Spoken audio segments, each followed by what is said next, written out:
نحمده ونصلي على رسوله الكريم اما بعد فاعوذ باللہ من الشیطان الرجیم بسم اللہ الرحمن الرحیم انما اموالکم و اولادکم فتنہ واللہ عندہ اجر عظیم فاتقوا اللہ ما استطعتم واسمعوا واطیعوا وانفقوا خیرا لانفسکم ومن یوق شح نفسه فاولئک هم المفلحون ان تقرضوا اللہ قرضا حسنا یضاعفہ لکم ویغفر لکم واللہ شکور حلیم عالم الغیب والشہادہ العزیز الحکیم صدق اللہ العظیم رب اشرح لی صدری ویسر لی امری واحلل عقدۃ من لسانی یفقہوا قولی۔ میں نے آپ کے سامنے اس وقت سورہ تغابن کی آیات نمبر 15 سے لے کے 18 تلاوت کر دی ہیں، اور یہی اس کا آخری حصہ ہے۔ ارادہ میرا یہ ہے کہ میں اس کا تقریباً پورا ہی آج مطالعہ آپ کے سامنے رکھ دوں گا، سوائے آخر کی آیت کے۔ اور وہ آخر کی آیت میں اس لیے چھوڑنا چاہ رہا ہوں کہ ہم کل ایک مختصر سیشن کریں اور اس میں اس آیت کے سائے میں پوری سورہ کی ایک طریقے سے سمری سامنے آ جائے۔ اگر ہم اس کے بعد ایک چھوٹا سا سوال و جواب کا سیشن بھی کر سکیں تو اچھا ہے، تاکہ یہ جو ہم نے اتنا وقت لگایا ہے سورہ تغابن کے اوپر، اس سے کیا ہمیں سبق ملے ہیں، کیا ہمارے ٹیک اویز ہیں، کیا لیسنز لرنڈ ہیں، تھوڑا اس کے اوپر ہم بات کر سکیں۔ نہیں تو آج یہ سیشنز ختم ہو سکتے تھے، لیکن میں جب اس آخری آیت کی تیاری کر رہا تھا تو میرے ذہن میں یہ تھا کہ میں ایک سمری بھی رکھوں گا آپ کے سامنے، لیکن وہی کہ قرآن آپ کو ہر لفظ کے اوپر حیران کر دیتا ہے۔ تو یہ جو اللہ کی 4 صفات بالکل آخر میں آئی ہیں، عالم الغیب والشہادۃ العزیز الحکیم، تو اندازہ یہ ہوا کہ یہ جو 4 صفات ہیں اصل میں یہ پوری سورہ کو انکمپاس کر رہی ہیں، پوری سورہ کے جو سمجھے کہ مضامین ہیں ان کو سمو دیا ہے ان 4 صفتوں نے۔ تو پھر مجھے یہ احساس ہوا کہ اپنی طرف سے کسی سمری کو دینے کا کیا فائدہ، جب کہ اللہ تعالیٰ خود ہی سمرائز کر رہا ہے آخری آیت میں۔ چلیں ہم آگے چلتے ہیں۔ یہ جو آیت میں نے آپ کے سامنے پڑھی ہے، آیت نمبر 15، انما اموالکم و اولادکم فتنہ، یہ آیت اسی سیاق اور سباق میں چل رہی ہے جہاں ہم نے پچھلے ہفتے یہاں سے بات شروع کی تھی کہ اللہ تعالیٰ کی جو آزمائشیں ہیں اس میں سب سے بڑی آزمائش تو انسان کا اپنا گھر ہے۔ یا ایھا الذین آمنوا ان من ازواجکم و اولادکم عدوا لکم فاحذروہم، یہاں سے بات شروع ہوئی تھی کہ اے لوگوں جو ایمان لے کر آئے ہو، تمہارے اسپاؤسز میں، تمہاری بیویوں میں، تمہارے شوہروں میں اور تمہاری اولاد میں تمہارے دشمن ہے، پوٹینشل دشمن ہے، ان سے خبردار رہو۔ اور اس کے بعد پھر ہم نے یہ دیکھا تھا کہ ایک طرف تو اتنی زوردار قرآن کی طرف سے وارننگ، لیکن اس کے بعد جو ایک دم ایک ہمبلنس ہم سے ڈیمانڈ کرتا ہے قرآن، وہ ایک الٹیمیٹ بیلنس ہے قرآن کا۔ وَإِن تَعْفُوا وَتَصْفَحُوا وَتَغْفِرُوا، اگر تم ان کو معاف کر دو، اگر تم صفا ہی پلٹ دو جیسے کہ کچھ ہوا ہی نہیں، اور پھر تم ان کے آگے شیلڈ بن کے کھڑے ہو جاؤ، ان کی مغفرت کرو، یہ زیادہ بہتر ہے۔ یہ جو آیات تھی، ان آیات کے اوپر ہم نے اپنا وقت لگایا کافی، اسی کی کنٹینیوشن میں یہ آیت آ رہی ہے، انما اموالکم و اولادکم فتنہ، یقیناً تمہارے مالوں میں اور یقیناً تمہاری اولاد میں فتنہ ہے، واللہ عندہ اجر عظیم، اور اللہ کے پاس جو ہے وہ بہت ہی عظیم بدلہ ہے۔ قرآن کریم کے مطالعے سے ہمیں پتہ چلتا ہے کہ یہی اصل انسان کی آزمائش ہے، جو اس کے سامنے، اس کے گھر میں، اس کے اراؤنڈ جو اس کی چاہ ہے، وہی اصل میں اس کی آزمائش ہے جس میں وہ ڈائریکٹلی مبتلا ہوا ہے۔ یہ چیز بہت ہی کھل کے سورہ آل عمران میں آئی تھی کہ زُیِّنَ لِلنَّاسِ حُبُّ الشَّہَوَاتِ مِنَ النِّسَاءِ، لوگوں کے لیے بہت ہی زیادہ محبوب کر دی گئی ہیں خواہشات، کس کی؟ عورتوں کی، والبنین، اور یہ کہ ان کے یہاں بیٹے ہوں، والقناطیر المقنطرۃ من الذھب والفضہ، اور یہ کہ ان کے پاس ڈھیر و ڈھیر لگا ہوا ہو سونے کا اور چاندی کا، والخیل المسومۃ، اور ایسے گھوڑے ہوں نشان زدہ، یعنی کہ بہت اعلیٰ نسل کے گھوڑے ہوں، یا آج کل کے زمانے میں آپ کہیں کہ بڑی لگژری گاڑیاں ہوں اس کے پاس، والانعام والحرث، اور اس کے پاس مویشی ہوں، اس کے پاس کھیتی باڑی ہو، آج کل کے زمانے میں آپ کہیں کہ بہت اس کے پاس پراپرٹی ہو، بہت اس کے پاس بینک بیلنس ہو، ذالک متاع الحیات الدنیا، یہ ساری کی ساری چیزیں اس دنیا کی متاع ہے صرف، واللہ عندہ حسن المآب، اور اللہ کے پاس جو ہے وہی اچھا بدلہ ہے۔ ان کو کنڈیم کہیں پر بھی نہیں کیا، نہ تو عورتوں کی محبت یا عورتوں کو مردوں کی محبت، نہ تو اس کو کنڈیم کیا گیا، اس کے اوپر تو میں آپ کو بتا چکا ہوں کہ اللہ تعالیٰ نے یہ فرمایا ہے کہ انسان کی اپنی جان سے اس کا جوڑا بنایا جس کے پاس جا کے وہ سکون حاصل کرتا ہے، اور میاں اور بیوی کو ایک دوسرے کے لیے لباس کہا گیا ہے، ہن لباس لکم وانتم لباس لہن۔ وہاں ان ساری چیزوں کو جب آپ بیلنس کریں گے تو بات سامنے یہ آئے گی کہ یہ محبتیں ہیں، لیکن ان محبتوں میں ریچھ کر اپنی آخرت برباد کر دینا بہت نادانی کی بات ہے۔ اس لیے یہ فرمایا گیا کہ یہ متاع الحیات دنیا ہے، اس دنیا کی زندگی کا سامان ہے، لیکن اللہ کے پاس جو ہے وہ اس سے کہیں اچھا ٹھکانہ موجود ہے۔ سورۃ الانفال میں بھی جو اس کا بیک گراؤنڈ ہے کہ مسلمانوں کے اندر تھوڑا سا ایک اختلاف پیدا ہوا کہ جو مال غنیمت آیا تھا جنگ بدر کے بعد، تو اس میں بھی جو اللہ تعالیٰ تبصرہ کر رہا ہے اس میں ایک جگہ پر اللہ تعالیٰ فرماتا ہے وَاعْلَمُوا أَنَّمَا أَمْوَالُكُمْ وَأَوْلَادُكُمْ فِتْنَةٌ، جان لو کہ یہ جو اولاد ہے تمہاری اور یہ جو تمہارا مال ہے یہ تمہارے لیے ایک آزمائش ہے، وَإِنَّ اللَّهَ عِندَهُ أَجْرٌ عَظِيمٌ، وہی الفاظ کہ اللہ کے پاس جو ہے وہ اجر عظیم ہے۔ یہاں پر دو تین باتیں نوٹ کرنے والی ہیں اس آیت کے اندر۔ ایک تو یہ کہ لفظ فتنے کے معنی کیا ہے۔ لفظ فتنہ اردو میں ہم استعمال کرتے ہیں بہت ہی نیگیٹو معنوں میں، ہم اس کو استعمال کرتے ہیں جیسے کہ کوئی آدمی جو ہے وہ بہت مسچیویس ہے، کہ یہ تو بہت فتنہ ہے، یعنی کہ یہ فساد برپا کرتا ہے۔ اگر ان معنوں میں لے کے، اور یہ مجھے ویسے بڑی حیرت بھی ہوئی کہ میرے کچھ عرب دوست ہیں ان سے میں بات کر رہا تھا تو انہوں نے کہا کہ فتنے کا لفظ ہم بھی انہی معنوں میں عام لینگویج میں استعمال کرتے ہیں کہ سامنے والے کو دیکھ کے کہیں گے تم تو بہت فتنے ہو، اس کا مطلب یہ ہے کہ تمہاری وجہ سے تو ہمیشہ فساد ہی ہوتا ہے۔ لیکن قرآن کی جو زبان ہے اس میں فتنے کے یہ معنی نہیں ہیں۔ قرآن کی زبان میں یا جو اصل آپ کی فصاح عربی ہے اس کے اندر فتنے کے معنی کچھ اور ہے، اور ان سارے معنوں میں وہ قرآن میں استعمال ہوا ہے۔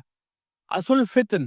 یہ امام راغب فانی ہے، اصل فتن ادخال الذهب النار لتظہر جودتہ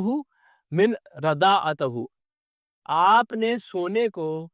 آگ میں ڈالا تاکہ آپ کو اس بات کا پتہ چل جائے کہ اس کا اصل جوہر کیا ہے، اصل سونا کیا ہے، اور اس میں ردی کیا ہے۔ یہ ایک نارمل پروسیس ہے جو ہم سب جانتے ہیں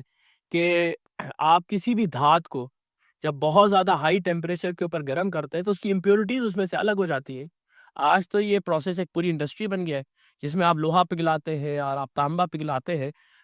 پرانے زمانے کے اندر جو سونار تھے وہ لوہے کو وہ سونے کو ایسے پیور کیا کرتے تھے کہ اس کو بہت گرم کرتے تھے، اور گرم کرنے سے جو اس کی امپیورٹیز تھی اس کی سطح پہ آ جاتی تھیں۔ تو یہ کہا جاتا تھا کہ جب ہم نے اس کو فتن میں ڈالا تو ہم نے اس کی امپیورٹیز الگ کر دی اور جو اصل اس کا جوہر تھا وہ الگ کر دیا۔ واستعمل فی ادخال الانسان النار، اب اس کے بہت سارے معنی بن سکتے ہیں، آگ میں ڈالنا،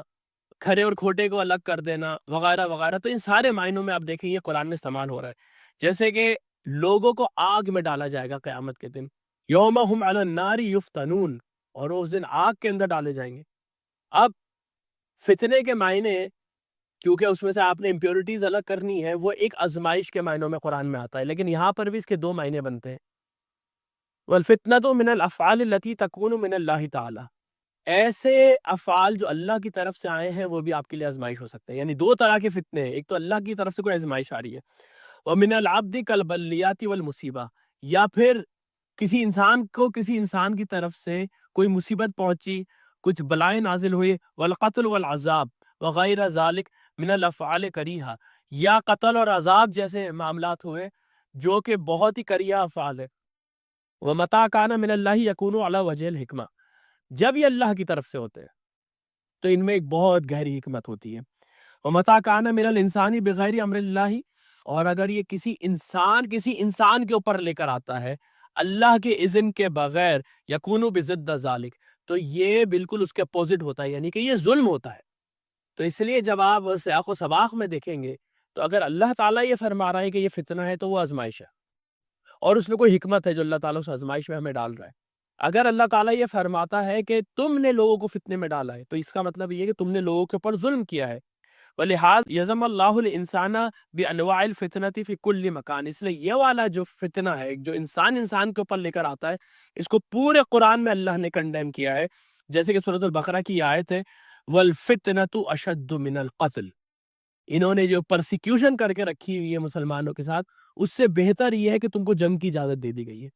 یعنی وہ لوگ یہ کہتے تھے کہ یہ مسلمان تو بہت پیسفل لوگ تھے، انہوں نے جنگ کا آغاز کر دیا مدینہ پہنچنے کے بعد، اور اس میں بھی پہلا جو قتل مسلمانوں کے ہاتھوں ہوا وہ حرام مہینوں میں ہو گیا۔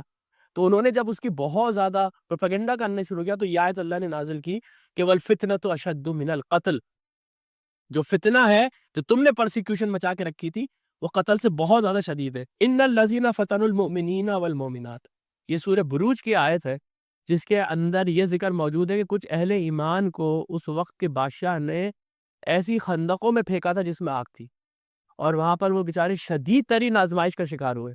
تو وہاں پر یہ فرمایا گیا کہ یہ لوگ جنہوں نے کہ ان مومنوں کو اس عظیم عذاب میں ڈالا یا ظلم ان کے ساتھ کیا، وہاں پر فتنے کے معنی ظلم کے ہیں اور عذاب کے ہیں۔ جب ہم قرآن میں یہ دیکھتے ہیں کہ اللہ تعالیٰ اپنی طرف فتنے کو منسوب کرتا ہے،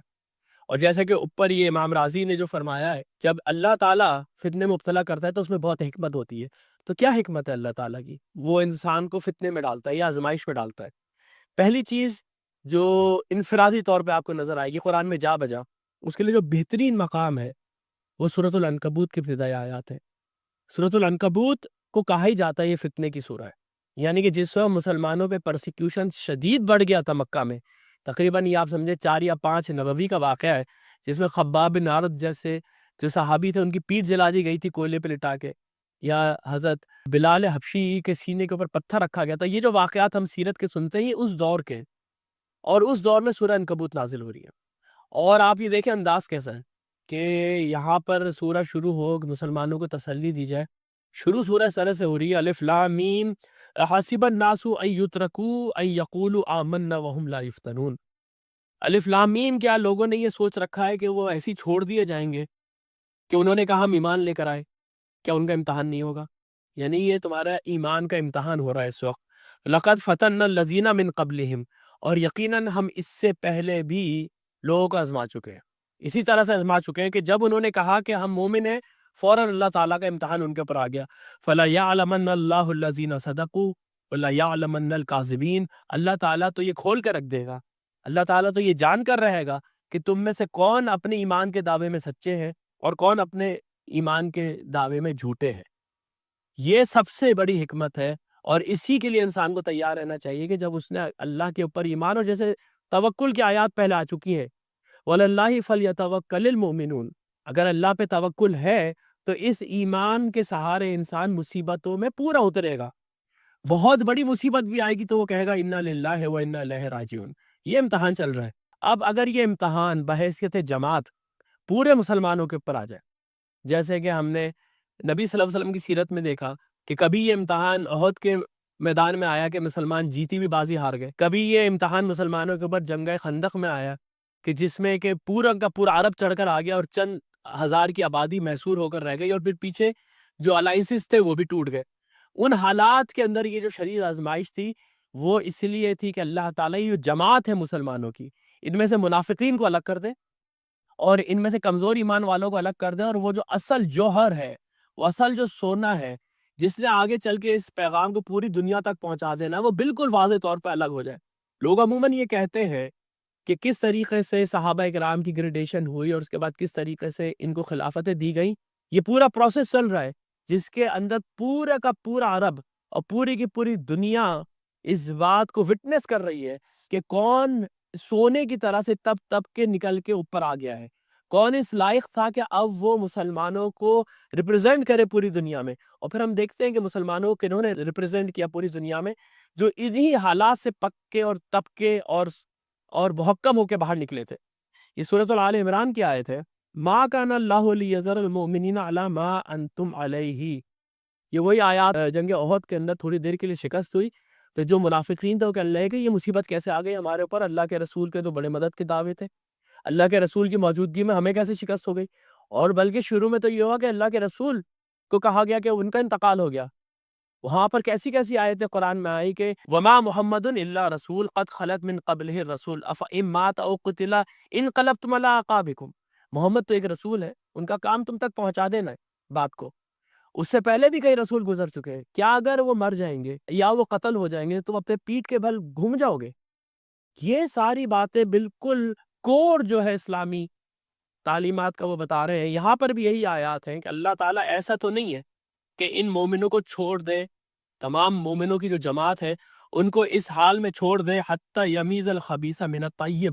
یہاں تک کہ وہ خبیث اور طیب کو الگ الگ نہ کر دے۔ وما کان اللہ لیطلعکم علی الغیب، اور اللہ تعالیٰ کا طریقہ یہ نہیں ہے کہ تمہیں غیب پہ مبتلا کر دے، اطلاع تمہیں دے دے کہ یہ آدمی منافق ہے، اس آدمی کے دل کے اندر جو ہے کمزور ایمان ہے۔ ولیکن اللہ یجتبی من رسولہ من یشاء، تو اللہ تعالیٰ تو غیب کے معاملے کے لیے صرف اپنے رسولوں کو چنتا ہے۔ تمہارے معاملے میں تو اللہ تعالیٰ کی یہی سنت ہے کہ اللہ تعالیٰ تمہیں یہاں پر آزمائے گا، اور آزمانے کے بعد کھرے اور کھوٹے کو الگ کر دے گا۔ یہ جو الفاظ یہاں پر آئے ہیں کہ انما اموالکم و اولادکم فتنہ، اس کے اندر آپ ایک بات دیکھیں کہ جس سیاق و سباق میں یہ آیات چل رہی ہیں اس میں پہلے کہا گیا کہ ازواج اور پھر کہا گیا اولاد، لیکن جب آگے بڑھے تو ازواج تو نہیں ہے، اب صرف مال اور اولاد کے فتنے کا ذکر ہے۔ یہ کیا وجہ ہو سکتی ہے؟ یہ وجہ اگر آپ تھوڑا سا غور کریں گے تو بالکل سامنے آ جائے گی۔ ایک تو وجہ اس کی یہ ہے کہ پورے قرآن کے اندر آپ کو یہ نظر آئے گا کہ یہ جو عرب تھے ان کو اصل فخر ہی اپنے بیٹوں کے اوپر تھا، اپنی اولاد کی کثرت کے اوپر تھا اور مال کے اوپر تھا۔ ان کے جو اس چیز میں سب سے آگے ہوتا تھا اس کو سردار بننے کا حق ہوتا تھا۔ اسے نبی صلی اللہ علیہ وسلم کے نہ تو کوئی نرینہ اولاد زندہ رہی، اس کے اوپر بھی ان کو تانے ملتے تھے، ہوا ابتر، ان کی تو جڑی کٹ گئی ہے، مال تو ان کے پاس تھا نہیں، نہ وہ کسی بڑے خاندان کے تھے، وہ تھے کہ یتیم تھے۔ تو یہ ساری کی ساری باتیں سامنے رکھتے ہوئے، ہاں ٹھیک ہے سچے انسان تھے، کردار کے پختہ انسان تھے، لیکن یہ ساری چیزیں نہیں تھیں ان کے پاس۔ اس لیے جب انہوں نے اپنی دعوت کا آغاز کیا تو انہوں نے کہا نہ تو ان کے پاس مال ہے نہ ان کے پاس اولاد ہے، یہ کیسے مطلب اللہ کے پیغمبر ہو سکتے ہیں؟ تو دیکھیں سورہ سبا وغیرہ میں کئی جگہ پہ یہ بات وہ کہتے تھے، وَقَالُوا نَحْنُ أَكْثَرُ أَمْوَالًا وَأَوْلَادًا، ہم ان سے زیادہ ہیں، ہم بہت زیادہ ہیں اولاد کے اندر بھی اور مال کے اندر بھی، وَمَا نَحْنُ بِمُعَذَّبِينَ، ہم کو تھوڑی عذاب ملے گا، عذاب ہوتا تو ہمارے پاس نہ پیسہ ہوتا نہ ہمارے، یعنی کہ انہوں نے اس دنیا میں جو اللہ تعالیٰ کی عطا ہے اس کو اللہ کا انعام سمجھا ہوا ہے۔ اور آج بھی آپ دیکھیں دنیا کے اندر یہی تصور ہے، اس دنیا کے اندر جو آدمی سکسیسفل ہے اصل میں اسی کے اوپر اللہ کا انعام ہے، اور جو آدمی اس دنیا میں غریب ہے یا قرض میں ہے یا کسی بھی مشکلات کے شکار ہے، بھلے اس کا کردار کیسا بھی کیوں نہ ہو، لیکن وہ آدمی انسکسیسفل ہے، لوگ اپنی بیٹیاں ان سے نہیں بھی آئیں گے۔ تو یہ جو آپ سمجھے کہ ایک کرائیٹیریا ہمیشہ سے رہا ہے، اور قرآن ہمیشہ سے ہی بتاتا رہا ہے کہ یہ متاع الحیات دنیا ہے، یہ دنیا کی زندگی کا چھوٹا سا سامان ہے۔ سورہ قلم کے اندر جب نبی صلی اللہ علیہ وسلم کے خلاف بڑے بڑے سردار اٹھے ہیں تو ان میں سے اکثر کردار کے لحاظ سے بہت برے تھے، یعنی کہ وہ جھوٹی قسمیں کھاتے تھے، وَلَا تُطِیعْ كُلَّ حَلَّافٍ مَّہِین حَمَّازٍ مَّشَّاءٍ بِالنَّمِیم، تانے مارتے تھے منہ کے اوپر، برے الفاظ استعمال کرتے تھے، مناع للخیر معتد اثیم، بھلے کام سے روکتے تھے لوگوں کو چیریٹی سے روکتے تھے، اور بہت زیادہ گناہ کرنے والے لوگ تھے، عدول بعد ذالک زنیم، اور اس کے بعد وہ چاہتے تھے کہ بھائی ان کی ہی ساری جے جے کار ہو۔ اس کے بعد فرمایا گیا ان کان ذا مال و بنین، یہ اس لیے کہ اس کے پاس بہت مال ہے اور اس کے پاس بہت بیٹے ہیں۔ تو یہ جو کرائیٹیریا عربوں کا تھا اس کو سامنے رکھ کے ہی اللہ تعالیٰ نے یہ فرمایا ہے کہ انما اموالکم و اولادکم فتنہ، تمہاری یہ جو اولاد ہے اور تمہارا یہ جو مال ہے یہ تمہارے لیے فتنہ ہے۔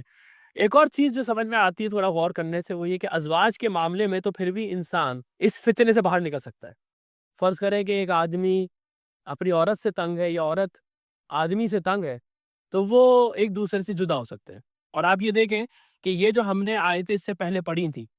جس کے اندر گھر کے معاملات کو حل کرنے کا اللہ تعالیٰ نے ایک فارمولا دیا تھا، ان تعفوا وتصفحوا وتغفروا، اس میں جو ایک بات نوٹ کرنے والی ہے وہ یہ سارے کے سارے جملے جو ہے شرطیہ جملے تھے۔ اگر تم ان کو معاف کر دو، اگر تم صفح پلٹ دو، اگر تم ان کی مغفرت کرو، اگر تم ان کی ڈھال بن جاؤ، اگر یعنی کہ یہاں پر اگر اللہ تعالیٰ حکم دے رہا ہوتا کہ تم نے اپنے گھر والوں کے ساتھ ایسا ہی کرنا ہے تو یہ سارے امر کے صیغے ہوتے۔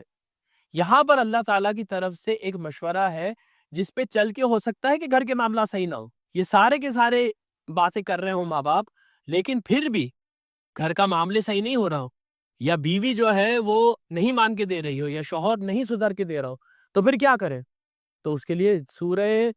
تغابن کے فوراً بعد سورہ طلاق ہے۔ یہ جو صورتیں ہیں یہ آپس میں باہم جو جوڑا ہے اس کی یہ ایک بہت بڑی حکمت ہے کہ اس کے اندر آنے والے جو مضامین ہیں ان کا اگر کوئی جواب یا کوئی سوال ذہن میں اٹھتا ہے تو اس کا جواب اگلی سورہ کے اندر موجود ہے، لیکن اولاد اور مال یہ کسی بھی صورت میں انسان کے دل سے نہیں نکلتے۔ اگر آدمی نے بیوی بھی بدل لی یا بیوی نے شوہر بھی بدل لیا، لیکن اولاد جو ہے وہ دل کے اندر بسی رہے گی، اولاد کے لیے وہ ابھی بھی سب کچھ کرنے کو تیار ہے۔ اور مال کے لیے تو ہم بات ہی کیا کریں کہ انسان تو اپنی پوری زندگی مال کے اوپر کھپا دیتا ہے، یہ سوچ کے کہ ٹھیک ہے جب میں ریٹائر ہوں گا تو اس کے بعد میں اللہ کے دین کا بھی کچھ کام کر لوں گا۔ لیکن اب ہم سب ریٹائرمنٹ کے قریب ہے، آپ بتا دیں کہ کتنی ہمت ہے ہمارے ذہن میں رہ گئی ہے، کتنا زیادہ اب ہم علم حاصل کر سکتے ہیں، کتنا ہمارے جسم کے اندر طاقت رہ گئی ہے کہ اگر ہم نے باہر نکل کے کوئی کام کرنا پڑا، کوئی چیریٹی کا کام کرنا پڑا تو کتنا ہم کر سکیں گے۔ جو جوانی کا اصل وقت تھا جس کے اندر انسان اپنی ذہنی صلاحیتوں کو استعمال کر سکتا تھا،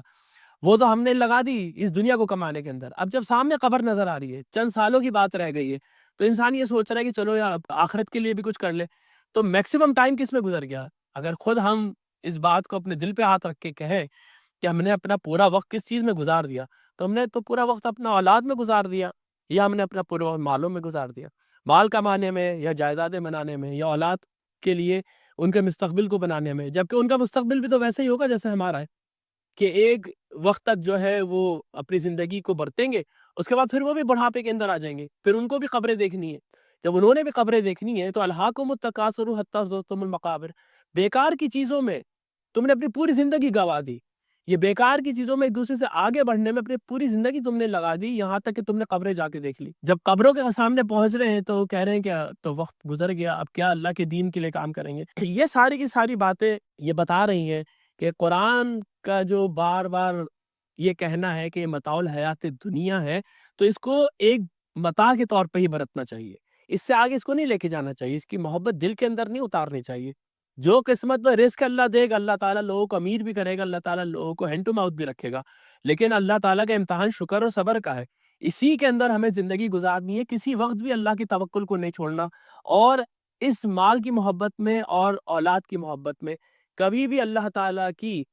جو حدود ہے اس کو پامال نہیں کرنا، ان حدود میں رہتے ہوئے محنت کرتے ہوئے جتنا اللہ تعالیٰ نے قسمت میں رزق دیا ہے وہ کمایا جائے، باقی اولاد کے کریکٹر کے اوپر، اپنے کریکٹر کے اوپر انسان کو محنت کرنی چاہیے۔ واللہ عندہ اجر عظیم، یہ مال اور اولاد فتنہ ہے، اللہ کے پاس بہت بڑا اجر ہے۔ یہ آیات عموماً آپ دیکھیں کہ فوراً اللہ تعالیٰ کے امتحان کے جواب میں آتی ہیں، کہ یعنی کہ جس امتحان میں تم پڑے ہو، جس مصیبت سے تم گزر رہے ہو، یہ چند دن کی مصیبت ہے، اس کے بعد ایک بہت بڑی ایک اٹرنل بلس تمہارا انتظار کر رہی ہے، ایک ایسی خوشی اور ایک ایسا جوائے جو کبھی ختم نہیں ہوگا، جس کے لیے عظیم کا لفظ یہاں پر استعمال ہوا ہے۔ اجر کے معنی دیکھیں یہاں پر کتنے خوبصورت ہے۔ اجر جو ہے وہ عموماً ریوارڈ کے لیے استعمال ہوتا ہے، کسی کی مزدوری دے دینا، اس کے لیے ہم اردو میں بھی لفظ استعمال کرتے ہیں اجرت، کہ اس آدمی کو اس کی اجرت دے دو۔ اسی طریقے سے جب کسی کو آپ مزدوری پر رکھتے ہیں تو استاجار کے لفظ استعمال کرتے ہیں، یہ قرآن میں بھی آیا ہے کہ جب حضرت موسیٰ علیہ السلام مدین پہنچے ہیں، ان کی ملاقات جو دو لڑکیوں سے ہوئی تھی تو انہوں نے اپنے والد صاحب سے کہا تھا ان کو آپ مزدوری پر رکھ لیں، استرجار ہو کے الفاظ غالباً آئے ہیں۔ تو اصل میں یہ جو لفظ ہے اس کے معنی یہ ہوتے ہیں کہ کسی کو اس کی مزدوری کا یا اس کی محنت کا اب ریوارڈ مل جانا ہے، یعنی کہ اللہ تعالیٰ کیا جو بھی کچھ ملے گا، ٹھیک ہے وہ آگے چل کے ہمیں پتہ چل رہا ہے کہ وہ بہت ایکسپونینشلی ملٹیپلائی ہوا ہوگا، لیکن بیس لائن یہ ہے کہ کچھ نہ کچھ کام تو ہم نے بھی کیا ہوگا۔ تو یہ کام جو یہاں پر ہم کر رہے ہیں، اولاد کے فتنے سے گزر رہے ہیں، مال کے فتنے سے گزر رہے ہیں، اپنے کردار کو جیسے اوپر کہا گیا کہ فآمنوا باللہ ورسولہ، ایمان لے کر آؤ اللہ کے اوپر، اس کے رسول کے اوپر، والنور الذی انزلنا، اور اس نور کے اوپر جو ہم نے نازل کیا ہے، اور برے حالات کے اندر ما اصاب من مصیبت الا باذن اللہ ومن یؤمن باللہ یہدی قلبہ، یہ سارے جو امتحانات ہمارے سامنے آئیں گے، آتے رہیں گے، اس میں جو بھی اللہ کے دین کے اوپر کاربند رہے گا، اپنے کردار کو مستحکم رکھے گا، اس کے لیے اجر عظیم ہے، یعنی ریوارڈ ہے اس کام کا جو آپ نے کیا ہے، جو کام ہم نے کیا ہی نہیں، کسی نے اصالِ ثواب دے دیا مجھے، تو خدا کی کتاب سے تو نہیں لگتا کہ ایسا کچھ ہونے والا ہے۔ جب میں قیامت کے دن اللہ کے اٹھوں گا تو اس کے اتنے اصالِ ثواب ہوئے ہوں گے کہ مجھے کچھ کرنے کی ضرورت ہی نہیں اور میں چلا جاؤں گا، ایسا لگتا نہیں کہ ایسا ہوگا۔ دیکھیں یہاں پر امام راضی لکھتے ہیں کہ کنایۃ عن الجزائی ان تلک الفتنۃ لمن یصابر نفسہ علی مراجعۃ ما تسولہ من الانحراف عن مرضات اللہ، وہ یہ کہہ رہے ہیں کہ یہ اجر کا جو لفظ ہے یہاں پر کنایتاً استعمال ہوا ہے، اور اس کا مطلب یہ ہے کہ یہ جو آپ نے صبر کیا ہے ان فتنوں کے اندر اور اپنے آپ کو روک کے رکھا ہے، کہ یہ جو اس کی ٹیمپٹیشن ہے، اس فتنے کی جو ٹیمپٹیشن ہے وہ آپ کو اللہ کی مرضی کے خلاف لے جائے. یہ جو آپ نے اپنے آپ کو روک کے رکھا ہے، اس کے لیے یہ جزا کا لفظ کنایتاً استعمال ہوا ہے. اِنَّا کَانَ فِی ذَلِکَ تصویر، اور اس کے اندر بہت ٹیمپٹیشن ہے. لیکن یہ میں جس وجہ سے یہ پورا ان کا یہ جملہ لے کر آیا وہ کیا ہے؟ وَالْأَجْرُ الْعَظِيمِ عَلَىٰ إِعْطَاءِ حَقِّ الْمَالِ وَالرَّأْفَةِ بِالْأَوْلَادِ. لیکن یہ جو اجر ہے یہ آپ کو اس وقت بھی ملے گا اور بہت عظیم ملے گا جب آپ نے اپنی اولاد کو اور اپنے گھر والوں کو ان کا ڈیو حق دیا ہے. اولاد کو جو چاہیے تھا وہ آپ نے دیا ہے، جو اس کا حق تھا وہ آپ نے دیا ہے. بیوی کا جو حق تھا وہ آپ نے دیا ہے. آپ کو ایسی حدیثیں ملیں گی کہ آپ نے اپنی بیوی کے منہ میں لقمہ بھی ڈالا تو وہ صدقہ ہے. آدمی سب سے اچھا صدقہ اپنے گھر والوں پہ کرتا ہے. تو اس کا مطلب کہیں پر بھی یہ نہیں ہے کہ مال اور اولاد اگر فتنہ ہے تو نہ مال کمانا ہے اور نہ اولاد کے اوپر کچھ خرچ کرنا ہے. وہ یہاں پر اس بات کو واضح کر رہے ہیں. وہ کہہ رہے ہیں کہ جو ڈیو حق ہے اولاد کا اور جو ڈیو حق ہے محبت کا اور مال کا، وہ اگر آپ دے رہے ہیں تو وہ بھی اللہ کی جزا کا موجب بنے گا. ای واللہ، اور وہ بڑے یعنی کہ یہاں پر جزم میں قسم کھا کے کہتے ہیں. وہ کہہ رہے ہیں واللہ، میں اللہ کی قسم کھاتا ہوں، یُجْرُکُمْ عَلَیہا، تم کو ان سب چیزوں کے اوپر اجر ملے گا. کیوں؟ قول نبی صلی اللہ علیہ وسلم، اللہ کے رسول صلی اللہ علیہ وسلم کا قول وہ یہاں پر ایک لکھ مَنِ ابْتُلِیَ مِنْ هَٰذِهِ الْبَنَاتِ بِشَیْءٍ کُنَّ لَهُ سِتْرًا مِنَ النَّارِ، کہ نبی صلی اللہ علیہ وسلم نے فرمایا ہے کہ جس کے پاس بیٹیاں ہوں اور وہ اپنی بیٹیوں کے معاملے میں آزما دیا گیا تو یہ جو اس کا صبر ہے وہ قیامت کے دن آگ کے سامنے اس کے لیے شیل ثابت ہوگا. نبی صلی اللہ علیہ وسلم کی صرف بیٹیاں تھیں تو نبی صلی اللہ علیہ وسلم نے کئی جگہوں پر بیٹیوں کو پالنے کو بہت زیادہ خوشخبریاں دی ہے کہ اگر ایک شخص کی بیٹیاں ہیں اور اس نے صحیح طریقے سے پالا تو جنت میں نبی صلی اللہ علیہ وسلم کے ساتھ اس طرح سے ہوگا. یا جو شخص کی صرف بیٹیاں ہیں اور اس کی وجہ سے اس کو، جیسے اس حدیث میں بیان کیا گیا، اس کو کچھ آزمائشیں پیش آئی ہیں لیکن ان آزمائشوں میں وہ کھڑا رہا اور ان کو ان کا ڈیو حق بھی دیتا رہا تو قیامت کے دن اس کو ایسا اجر ملے گا کہ جہنم کے راستے میں اس کا یہ اجر ایک دیوار بن کر آ جائے گا. وفی حدیث آخر، اور ایک دوسری حدیث ہے جس میں وہ یہ کہتے ہیں کہ ان صبر علی سوء خلق زوجتی عبادہ، کہ کسی کو اگر صبر کرنا پڑ جائے اپنے اسپاؤس کی بد اخلاقی کا، اس کے اسپاؤس یعنی مرد کی عورت، عورت کی مرد، ان میں سے کوئی بد اخلاق ہے اور کوئی وجہ ہے کہ آپ اس کو چھوڑ نہیں سکتے، اولاد ہو گئی ہے، بچوں کو پالنا ہے، اور ٹھیک ہے کچھ معاملات ہیں جس میں صبر کرنا ہے، باقی گھر تو چلانا ہے، کچھ بھی ایسی ریزن ہو سکتی ہے کہ آپ نے یہ ڈیسائیڈ کیا ہوا ہے کہ جو بھی ہے میں نے اس کو برداشت کرنا ہے، میں نے گھر نہیں توڑنا اپنا، تو اس کے اوپر اللہ کے رسول فرماتے ہیں، امام راضی نے لکھا ہے کہ یہ بھی عبادت ہے. وہ آدمی یہ صبر کر کے بھی عبادت کر رہا ہے. فَاتَّقُوا اللَّهَ مَا اسْتَطَعْتُمْ، یہ میں کئی دفعہ آپ کے سامنے رکھ چکا ہوں کہ سورہ تغابن کی ہر آیت جس طرح سے شروع ہو رہی ہے اور جو میسج وہ دے رہی ہے وہ میرے خیال سے اتنی پوٹنٹ آیتیں یا صورتیں قرآن میں بہت کم ہے. فَاتَّقُوا اللَّهَ مَا اسْتَطَعْتُمْ، اللہ کا تقوی اختیار کرو جتنا تمہارے بس میں ہے.